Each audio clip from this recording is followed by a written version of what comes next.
माता दी। अगर आप चाहते हैं कि आपकी कुलदेवी, कुलदेवता, इष्ट देवी और इष्ट देवता का आशीर्वाद आपके ऊपर सदैव बना रहे, इनकी कृपा बड़ी से बड़ी आपको मिलती रहे, तो आपको क्या करना चाहिए, तो हम आपको बताते हैं। आप जब भी कुलदेवी के स्थान पर जाएं या इष्ट देवी देवता के स्थान पर जाएं, इनके मंदिर में जाएं, इनके दरबार में जाएं, तो आपको सीधे घर आना है। मतलब जब भी आप इनको भोग प्रसाद देने या प्रसाद चढ़ाने जब इनके स्थान पर जाते हैं, तो आपको सीधे घर आना है। क्या होता है कि जब आप कुल देवी या इष्ट देवी देवता के दर्शन करके लौटते हैं, तो आपकी जो आत्मा होती है वो अत्यंत पवित्र होती है। और शास्त्रों का और बड़े बुजुर्गों का कहना है कि उस समय पर आपके साथ भगवान की कृपा चलती है। तो आपको सीधे घर लौटना चाहिए।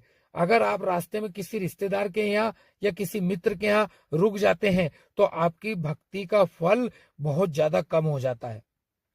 तो आपको क्या करना है, हम ऐसा नहीं कहते कि आप कहीं रुकिए ही मत, कंटिन्यू आप रास्ते में चलते रहें। नहीं, ऐसा नहीं हो सकता। कई लोगों की जो कुल देवी है या इष्ट देवी देवता है, वो कई अलग अलग राज्यों में होते हैं। आप किसी और राज्य में रहते हैं और कुल देवी देवता किसी और राज्य में है, तो आपको किसी होटल रेस्टोरेंट में चाय नाश्ता करना वो एक अलग विषय है।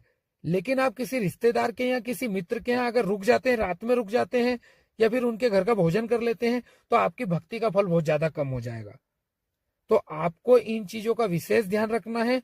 आपको उनके स्थान पर जाते समय और आते समय किसी भी प्रकार का तामसिक भोजन नहीं करना है और ना ही किसी के घर पर रुकना है।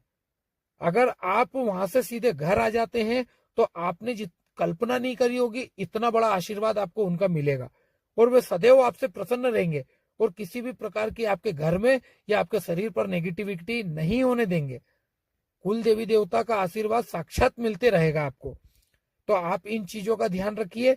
अगर हमारे द्वारा दी गई जानकारी अच्छी लगी हो, तो हमारे चैनल को सब्सक्राइब करिए, लाइक करिए, कमेंट करिए, शेयर करिए, फॉलो करिए। जय माता दी।